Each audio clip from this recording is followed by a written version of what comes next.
نسيبك شويه ترتاحي في الفندق، وعارفين انه تقريبا قربتي على ميعاد البروفا، مش كده؟ ده يا دوبك. اولا الحمد لله على السلامه، محظوظين جدا انه الجو حلو جدا في لندن، مش قادره اصدق. وجميل. يعني احنا سايبين الجو في مصر مطر وبرد، لكن هنا الجو جميل. شعورك ايه بقى دلوقتي وانتي متأهبه بقى انك رايحه الحفله هو شعوري طبعا جميل ان انا رايحه. اولا دي حاجه بالنسبه لي تجربه جديده. يعني انا حضرت مهرجانات قبل كده، بس ده يعني يمكن لاول مره باخد جايزه على مستوى عالمي، فبالنسبه لي دي حاجه هايله يعني. وخاصة الظروف صعبة، بس بالنسبة لك برضو كانت الجايزة ليها معنى، يعني انه اسم برضو الشرق الاوسط في مطربة عربية يظهر في الوقت ده تحديدا، اعتقد انه مهم كمان. هو مهم جدا، بس هو زي ما قلتي هو الظروف صعبة. يعني انا بالنسبة لي يعني كنت في حيرة، مش عارفة اعمل ايه. يعني كل شوية كنت بستنى انه الموضوع هل يا ترى هيتأجل مش هيتأجل، ايه اللي هيحصل. بس واضح انه هم مستمرين لغاية يعني الحفلة مقامة وكل حاجة. بس انا الحقيقة كان المفروض ان انا اغني اغنيتين على الهوا، فبعتنا لهم فاكس، قلنا لهم ان ده مش ممكن لانه في ظروف حرب وفي ناس بتموت عندنا. فانا هاخد الجايزة انه دي حاجة بالنسبة لي مهمة جدا، بس في نفس الوقت انا هقول كلمة صغيرة، هقول انه مش هينفع اغني لانه دلوقتي في حاجات وضع صعب جدا يعني. فهو ده اللي هنروح. فانا دلوقتي هعمل بس كده بروفا على ازاي هنستلم الجايزه، يعني كانه بالظبط الحفله هتبقى بالليل يعني. النهارده. طيب انا عايزه سريعا اعرف ازاي تم ترشيح سميرة سعيد بقوه كده انها تدخل دي السنه الثانيه لحفل البي بي سي، وانه السنه الثانيه كمان، وانك تعتبري اول عربيه يتم اختيارها. ازاي تم ترشيحك يعني، او عرفتي ازاي انه تم ترشيحك؟ انا هم بعتوا فاكس للشركه لمحسن جابر، ومحسن جابر كلمني، هو اللي قال لي انه في فاكس بيقول انه في 3 مطربين من الشرق الاوسط. يعني على المنطقه دي بالذات هقول من واحده منهم انا، وفي واحد من تركيا، في واحد من اسرائيل. ما هم محسوبين علينا بالشرق الاوسط. في واحد من اسرائيل. فالاول كان بس نومينيشن يعني. وبعد كده يعني قبل الحفله ب20 يوم بعتوا انه الوينر. يعني كان ترشيح، وبعدين اللي كان 3 من الشرق الاوسط. يعني انا والمطرب التركي والمطرب الاسرائيلي، والحمد لله انه ربنا وفقنا وخدنا احنا الجايزه يعني. الحمد لله. جدا بحب الحيوانات جدا. ايه اكتر حاجه عندك حاجه في البيت مربياها؟ للاسف انا قاعده في شقه، فمش عارفه اي حاجه في البيت ما شادي ما عندوش عصافير؟ كان عنده عصافير بس خلاص ما بقاش. ودلوقتي عمال بيزن جامد، عايز كلب صح. الشقه صعب. فلا مش هينفع دلوقتي حاليا يعني. لو يمكن نقلت في حته تانية ممكن يعني. شادي بيغني؟ لا. بيسمع اغانيكي؟ ليه رأي مثلا؟ هو ابتدى يبقى يفهم يعني هو الاول ما كانش بيحب يسمع اغاني خالص. ليه حاسس انها دي الحاجه اللي بتاخدك منه؟ بالظبط. يعني كان الاهتمام، كان عايز كل الاهتمامي انا يتصب حواليه او ينصب حواليه. ابتدى لما يسمع مزيكتي يروح عامل كده على طول، مش عارف يسمع. والله يعني حاجه تستغربيها جدا. ابتدى يحس ان الموضوع اختلف يعني السنه اللي فاتت، بعد يوم ورا يوم اول مره شادي بيتفرج على فيديو كليب ويبقى مبسوط ان هو بيتفرج وعاجبه، وبدا يعني يكبر شويه. وابتدى يقلد مامي مش عارفه بكتافه ويعمل زيه كده. لكن لسه ما بيغنيش؟ ما خدتيش بالك انه بيدندن اغاني؟ لا خالص خالص. هو اكتر حاجه دلوقتي بتشده التنس، بيلعب تنس كويس قوي الحمد لله. فوتبول طبعا مش قادره اقول لك اعمل ايه يعني.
اللون او الشعر الاسود ده او اللوك ده قبل تصوير يوم ورا يوم بيوم، صح؟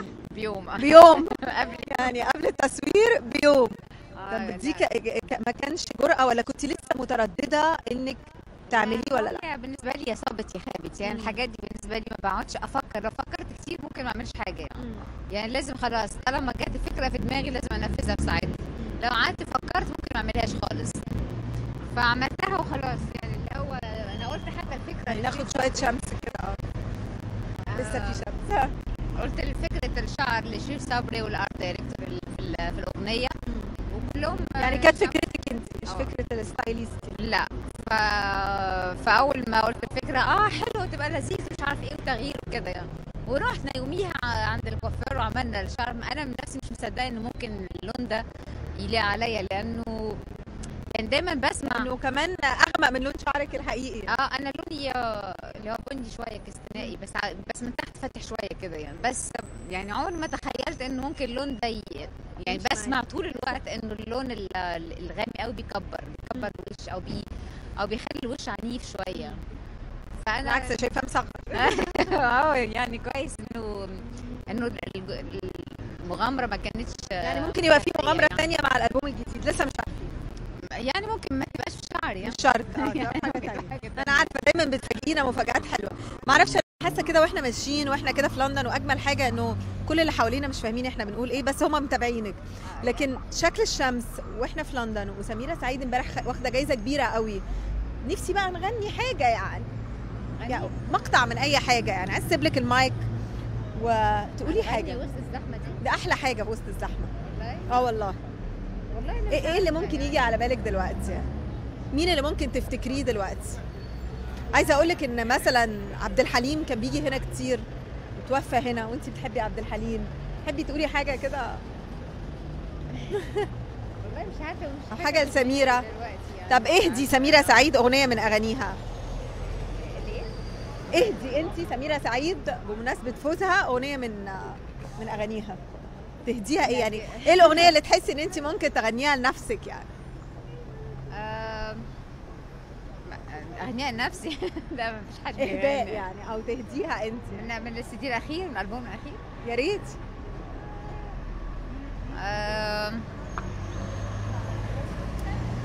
مش عارفه صدقني مفيش حاجه في دماغي. مقطع بسيط يعني، انا صعب نقول يعني حاجه كبيره يعني. هقول ايه؟ من يومي بحبك انت وحياتي في قربك عشتها يا حبيبي، عشانك انت انا انسى الدنيا كلها. لا في واحد بيصورك كمان. ممنوع سميرة عايزه اسالك سؤال. تعالي نقعد هنا، تعالي. ده ايه ده مصر على فكره، خدي بالك مصر يصورك. تصوروا يا عمر كده نشوف، هو مصر يصور سميرة هو مصر. طب ليه هو عمال يصور، مصر يصورك وكده هنديله فرصه يصور زي ما هو عايز. عايزه اسالك علاقتك ايه بالمطربات؟ يعني مين اصحاب سميرة؟ مين اللي سميرة ممكن تسمع لهم؟ ومين نسال اول مين اصحاب سميرة؟ من المطربات ولا بحبه يعني، احنا مش يعني لينا علاقات يعني لما بنقابل في حفلات علاقه طيبه يعني، علاقه ود طيبه، بس صحابي ده موضوع تاني يعني. عشان ما بحبش اقول حاجه مش حقيقيه يعني اصحاب ما معنى اصحاب يعني انه واحده تبقى صاحبتي، لا في ود. في ود بينك وبينهم يعني؟ في ابتسامات كده ود بالقلب يعني. في نوال الزغبي، ذكرى، أنغام حضرت عيد ميلاد ابني وانا حضرت عيد ميلاد ابنها يعني تبادل اعياد ميلاد بينك وبينهم. بتحبي غناهم؟ جدا طبعا. واحنا ماشيين كده في اوكسفورد ستريت، اولا اكيد انا عارفه انيقه وبتعملي شوبينج دايما. دي واحده يا عمر، انا عايزه اعمل اختبار مع سميرة. ايه اكتر ستايل في ده ممكن نشوف سميرة سعيد فيه؟ تحبي ايه من دول؟ انت رايك ايه بقى؟ اختار انا يعني ما يعني هم لا انت بتلبسي احلى من كده، بس ممكن اتخيل انك ممكن تلبسي هو البنطلون بس اللي فوق مش انتي. لا اكيد هنلاقي فدارين تانية. ممكن يا عمر تجيب كده ونشوف ايه اكتر واحد يعجبك. تعالي نقرب لانه الموضه السنه دي قريبه، يعني لو عمر جاب، هي سميره لابسه اساسا الموضه السنه دي. بصي يا عمر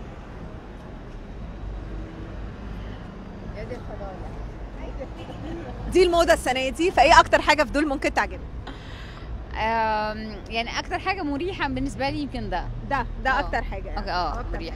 وهي بالتالي هي موضه قريبه كمان من اللي انت لابساه. طيب عايزين بعد كده، عايزه اسالك يعني واحنا بنتكلم على السفر، ايه اكتر مكان مفيش شغل في اوروبا بتحبي تروحيه لما ما عندكيش شغل؟ ترتاحي فيه؟ جوزك اهو. ده في التسجيل. نعمل ستوب يا عمر. خلينا معاك بعض. خليك شويه.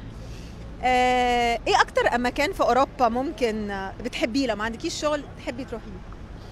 بصي انا عشان اللغه كمان فبحب اروح باريس قوي. فرنساوي. فبالنسبه لي اسهل وبروح كتير جدا. ليكي اماكن بقى معينه؟ في البرد يعني بروح الحتت اللي هي التلج قوي، اللي هي بروح عند شاموني والحاجات دي، يعني بودي شادي هناك لما في الاجازه بتاعته. يعني شادي اكيد بقى بيتكلم فرنساوي شويه. هو انا دخلت الحياه البريتش، يعني دخل دلوقتي هو مدرسه انجليزيه بس انجليزي وعربي، وبيدرس شويه فرنساوي، وانا بعمل معاه فرنساوي في البيت، يعني لو بحاول اكلمه عشان يبقى عنده شويه براكتس كمان يعني. طب هي يعني اذا باريس هي اكتر مكان يعني ممكن نشوفك فيه، او بالنسبه لك في اوروبا يعني. وانا بحب اسبانيا قوي كمان. اسبانيا من زمان كنا بنروح له واحنا صغيرين بقى، اللي هو جنب المغرب انت عارفه. طبعا قريبه جدا بطنجه، وبعد كده بتعدي البحر وخلاص وانت في اسبانيا. لان فيها من طباعنا وفيها من طريقتنا، والاسبان هم لذاذ جدا يعني. طب قولي لي بقى، يمكن مختلفين لكن الاسبان يمكن قريبين مننا، المهم ما يدوسناش. اوكي. لما بتسافري بقى الشوبينج بالنسبه لك بيبقى مهم قوي ان انت، ولا مش لازم، مش شرط دايما؟ مش كل مره يعني. مين من الملحنين في مشوارك الطويل ترجعي كده وتفتكري ان كان في تفاهم، او يعني انا عايزه اتكلم عن بليغ حمدي، ايه رايك؟ يا ريت. حاسه ان هو كان يعني اول واحد ادى الدفعه، هل ده صح؟ هو اول واحد ادى الدفعه لسميره فعلا، انها كان في تبني كده، كان البنت الصغيره اللي شافوها في المغرب مع عبد الحليم لا هو الحقيقه كان محمد سلطان. محمد سلطان. محمد سلطان هو اول واحد اشتغلت معاه قبل بليغ حمدي الله يرحمه. محمد وبليغ الله يرحمه وكل الناس دول عرفتهم في المغرب لما كان عندي 19 سنين، وعبد الحليم حافظ كمان، كل الناس دول يعني. فلما رحت مصر كان اول حد اشتغل معايا محمد سلطان. محمد سلطان الحقيقه يعني انا قلتها كذا مره في انترفيوز، خايفه ان اكون بزهق الناس بالكلام ده عشان في كلام اتقال كتير جدا يعني. بس هو بجد علمني حاجات كتير قوي. زي ايه؟ بصي انا اول ما جيت كنت بتكلم مصري كويس، بس هو علمني ازاي اغني مصري كويس. يعني كنت بغني، محتاج تعليم يعني. بنسمع يقول لك انت بتغني باللهجه المصريه، ده محتاج تعليم. بصي مثلا في حاجات في النطق يعني غصب عني كنت بنطقها بطريقه يعني مغربية. شكلها مغربي كده يعني، فبقول لي لا احنا ما بنطقهاش كده، بننطقها كده. فخلاص بالنسبه لي كل كلمه كان بيقولها لي كانت بتتحفر في دماغي يعني. خلاص يعني بالنسبه لي هو كده ومش كده يعني. فحاجات كتير قوي في طريقه غنى، في حاجات ساعات بيبقى المطرب هو صغير بيبقى عايز يقول حاجات كتير قوي، مع ان الغنى ما هوش انك تقولي عرب عمال على بطال وخلاص يعني. عايز تقولي مثلا الحاجات امتى تقولي العربه دي في المكان في الوقت ده ازاي تقفلي هنا بالشكل ده ازاي. فكل دي بتتعلميه، مش بس من بتتعلميه طبعا من او اتعلمته من ام كلثوم، اتعلمته من عبد الوهاب، اتعلمته من كل المدارس الجامده دي. بس تعلميه لو في ملحن، لو في حد مخلص يقول لك لا انت هنا لازم تعملي كده ولازم تغني بالشكل ده، فاهمه؟ فده انا اتعلمته هو كان ليه الفضل في الحته دي، هو وفايزه احمد كمان. فايزه احمد حقيقه. بعد كده جت مرحله بليغ حمدي. بليغ حمدي هو طبعا انا بعتقد ان هو من الفنانين الملحنين الجامدين جدا، اللي هو ساب تاريخ يمكن عظيم جدا يعني. على جميع المستويات اللحنية يعني سواء كان في الكلاسيك او في الدرامات او في يعني هو اعتقد ان هو ملحن نادر جدا يعني. واعتقد انه كمان بليغ حمدي من الملحنين او الموسيقار الكبير، قدر يعمل لكل لون بيغني شخصيته الخاصه. يعني ما كناش بنحس انه لا ده شبه ده، لا ده لحن بليغ وده لحن بليغ، بس الناس مختلفه. لا طبعا هو ساب تراث فظيع، وساب ألحان عظيمة جدا لمختلف الأشكال، سواء كانت ألحان فولكلورية زي حاجات اللي كان عاملها محمد رشدي أو عبد الحليم حافظ، أو يعني هو كان متنوع ومختلف، وأعتقد أنه ملحن فريد. حافظ كمان لما شافك يعني، هل يعني كان متوسمين فيكي رغم انك كنتي صغيره في السن انك تبقي حاجه كبيره قوي؟ يعني هل كنتي متصوره ان ده فعلا ممكن يعني يحصل وقتها؟ كنتي لسه صغيره وجيتي وتاثرتي مع عبد الحليم، اكيد قابلتيه هنا تاني لما رجعتي. يعني انا لما كنت بطمح، انا يعني بطبيعتي طموحه، يعني دايما كنت بطمح في يوم من الايام ان انا اجي القاهره وان انا ابقى مشهوره وان انا اعمل فن هنا من خلال مصر. يعني بالنسبه لي كان ده حلم كبير جدا بالنسبه لي يعني.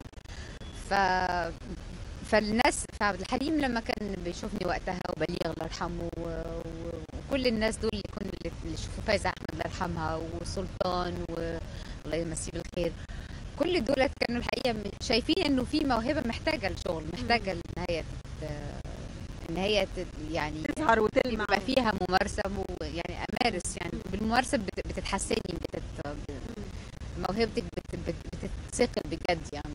فهم شايفين انه في خامه كويسه محتاجه ان هي، شايفين في احساس وفي حاجات، فعشان كده انا اتشجعت لما لقيت رايهم فيا كده، فايت ده اللي شجعك. طبعا اكيد.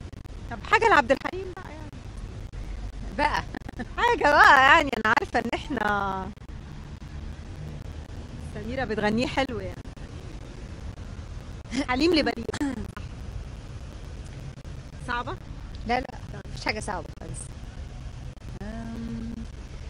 تخونوه وعمره ما خانكم ولا اشتكى منكم، تيرارارا تبيعوه وعمره ما باعكم ولا انشغل عنكم، قلبي يا قلبي ليه تخونوه وعمره ما خانكم ولا اشتكى منكم، تيرارارا تبيعوه وعمره ما باعكم ولا انشغل عنكم، قلبي يا قلبي ليه تخونوا. الله سميرة، انا معرفش ليه وانتي بتغني كده الجنسية بتقول انك مغربية، بس انا بحس انك مصرية قوي، وبحس ان مصر يعني، وانا سامعاكي وانتي بتغني كده لعبد الحليم، مش عارفه، عايزه اقول لك عارفه ان جنسيتك مغربيه، بس انا بحس او الناس كمان بتحس انك مصريه قوي. يعني يمكن مش بس اتقانك للهجه، ممكن ناس تتقن اللهجه، بس بحس كده ان انتي تعجنتي كده بمصر. يعني ما صح الكلام ده يعني ولا؟ يعني مش عارفه يعني هو بننسى ساعات ان سميرة سعيد المغربيه يعني. خدي بالك انا مش قادره اقول لك عشان ما يزعلوش مننا، بس ده بنحسه يعني. بس عموما احساسك كان بيساعدني جدا يعني. بس انا بقالي كتير جدا في مصر يعني، ده طبيعي. بقالي كتير صح، بقالي كتير قوي يعني. بس لو اتكلمت معاكي مغربيه هتحسي برضه ان انا مغربيه برضه يعني. لكن مصر بالنسبه لك بتحسي يعني ايه؟ حاسه فعلا انا وطني بلدي يعني. يعني خلاص انا ابني بيتكلم مصري.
زحمه والناس مش كنتيش قادره تنزلي عند الباب الرئيسي. قولي لي شعورك ايه قبل ما تخشي دلوقتي للجائزه؟ والله انا بالنسبه لي شعوري متلخبط. يعني انت عارفه الظروف اللي احنا فيها. انا طبعا سعيده جدا ان هاخد الجائزه دي في البلد وهنا في لندن. لاول مره بتحصل بالنسبه لي حاجه جامده جدا. انا كنت سالت الجمهور لقيتهم منتظرين، يعني منتظرين يشوفوا فيه ايه يعني. فانا كنت منتظره الجائزه دي من زمان الحقيقه، بس هي جت للاسف في ظروف انا ما كنتش بتمناها. احنا مهربينك اصلا من الباب الوراني علشان زحمه الناس، فقلنا نهربها للباب الوراني. يعني مش عايزه اطول عليكي، عارفه الدنيا برد جدا، عارفه انك مستعجله والكرو اللي معاكي، وشايفه ان انت لابسه لبس مناسب عشان الاحداث والحرب طبعا اللي احنا فيها. هكلمك عليها كلها بعدين بعد الحفله. اقول لك مبروك عشان نكون اول ناس قلنا لك مبروك. مبروك. باي باي.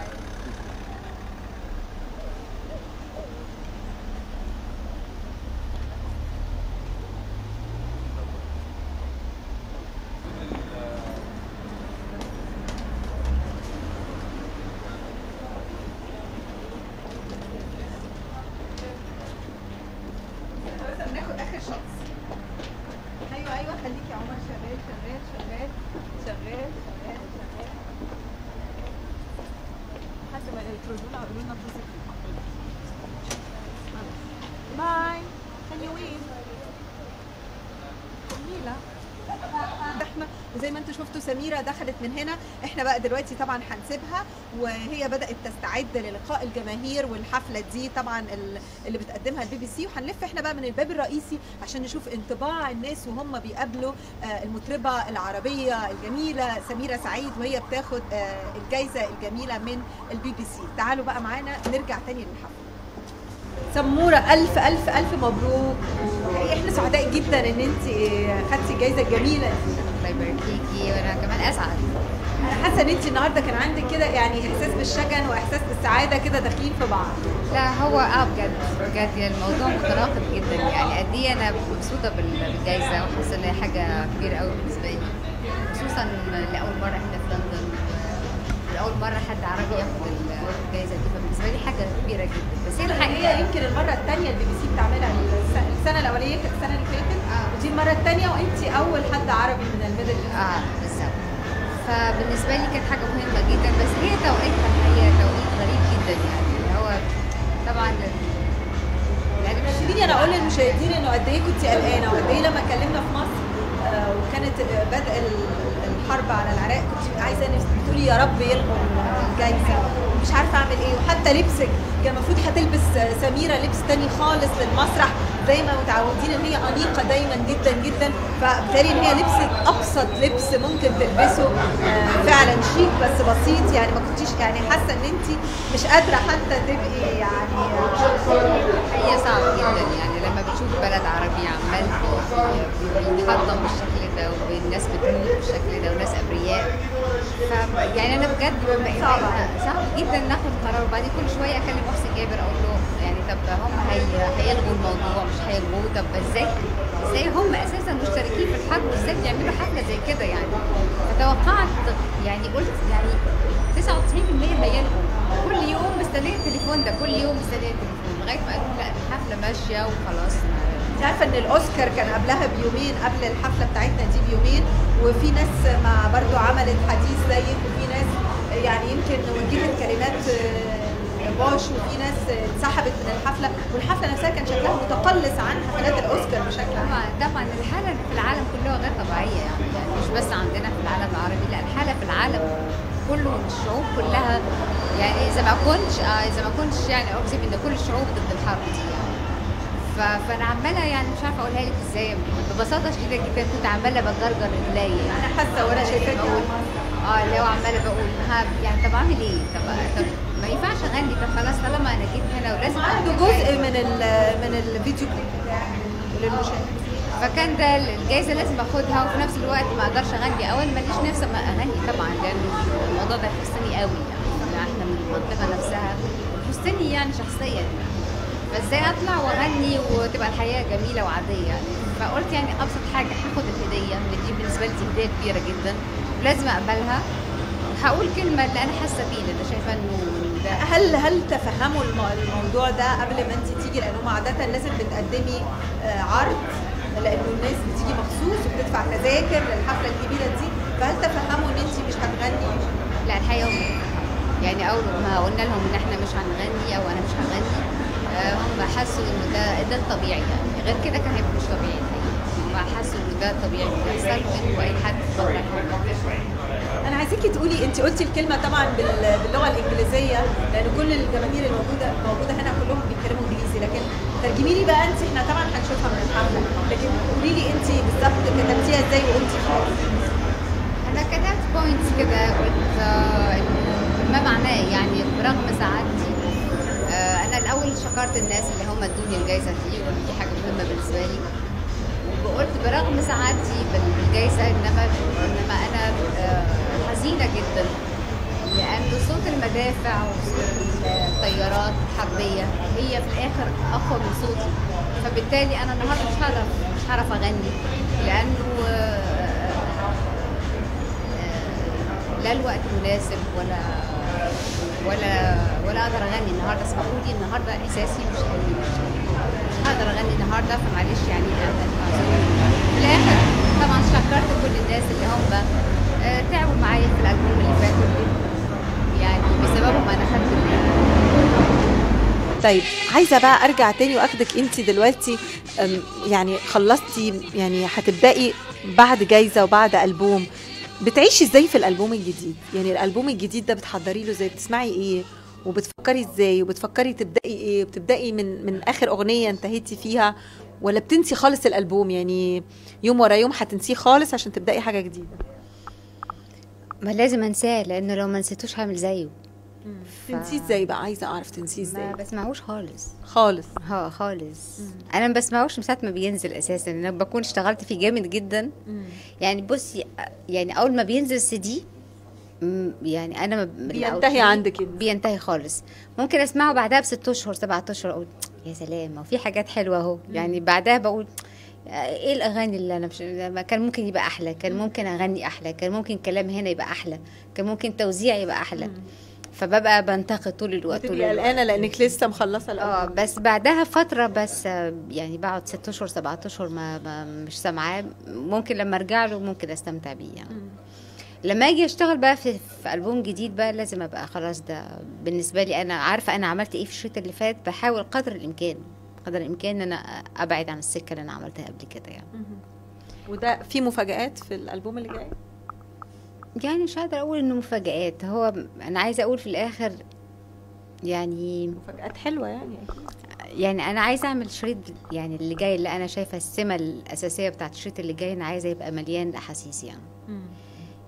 يعني مش هقولك هرجع لسميرة من 10 سنين او من 12 سنة او من اكتر، هتجاني بعد يومين بقى. بس هيبقى هيبقى شاعري شوية. حاسة ان احنا مفتقدين للرومانسية والشاعرية، انا حاسة ان احنا مفتقدينها، يعني معاكي كمان بتجدديها. والله انا يمكن في الشرايط اللي فاتت صحيح قللتها يعني، بس هي موجودة يعني. هتلاقي مثلا في الشريط اللي فات هتلاقي قبلتك ليه، احساسي مش زي الاول، هتلاقي بس كانت جرعه قليله، عاوزينها اكتر. 3 اغاني، بس المشكله ما تقدريش تعملي اكتر من 3-4 اغاني دراما في الشريط، لانه محتاجه تعملي يعني يعني ببقى عايزه اعمل مثلا اغنيه مقسوم شرقي، عايزه اعمل غنوه شرقي قوي قديمه، عايزه اعمل حاجات ارتام حاليه اللي هي دلوقتي موضه، لان المزيكا كمان موضه زي اي حاجه في الدنيا دلوقتي يعني. فبقت اشكال المزيكا كمان بقت موضه، ولازم تبقي مع التيار، ما تبقيش تسمعيها كويس عشان تعرفي ايه اللي ممكن تغني معاها بالظبط كده. يعني تعملي ايه اللي موضه دلوقتي، وتحاولي انك انت توظفيه من خلال جواكي الغنائيه يعني. يعني المفروض ان برضو هبقى جوه الموضه، بس برضو هرجع تاني شويه للشاعريه، حبه للرومانسيه، للحاجات الدراميه، الحاجات اللي فيها نعومه اكتر، فيها نعومه. نتكلم بقى على الاكل. سميرة سعيد اولا رشيقه دايما، تلعبي رياضه كتير جدا، واول ما جيتي قلتي جعانه جدا. يعني عايزه اعرف جعانه دي هتاكل ايه؟ يعني قولي لي الجوع عندك هيبقى ايه؟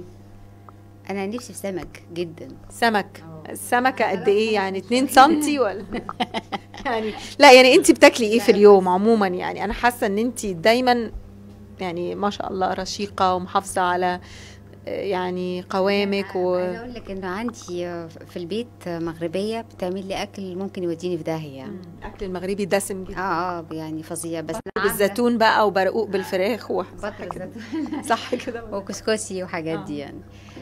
يعني انا عامله فرمان في البيت انه مره في الاسبوع الخبط بس الباقي امشي كده زي الالف يعني. لا ومشويات. ده حتى الشاي بتاعك مليان سكر، الشاي اللي بالنعناع ده الجميل بطلت غير سكر. مالوش ما يبقاش مغربي بقى. عامل ايه بقى؟ يبقى اي حاجه تانية. خلاص انا اتعودت على الشاي من غير سكر دلوقتي. يمكن لو خدت شاي بسكر دلوقتي يبقى طعمه غريب شويه يعني. ورياضه مع الاكل؟ ورياضه يوميا تقريبا يعني. ايه نوع رياضه؟ جري ولا بتعملي حاجه في الجيم ولا؟ جيم اكتر. جيم طبعا، وبجري شويه. ساعات بعمل سكواش كده يعني. تبع يعني مزاجك يوميا. لازم يوميا تمارسي الرياضه؟ يوميا يعني لحد يعني تقريبا يوميا. بتطبخي؟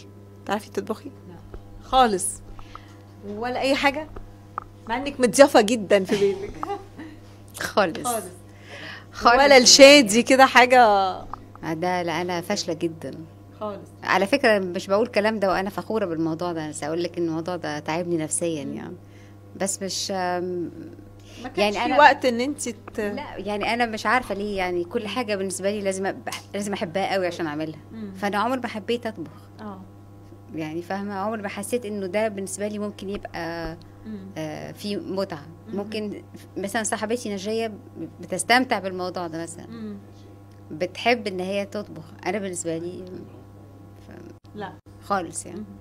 بس طيب انا مش عايزه اطول عليك. الفاكهه طبعا اكيد بتاكليها، ما فيش مشاكل وما بتتخنش. لا طيب. لا الموز بتخن بس والعنب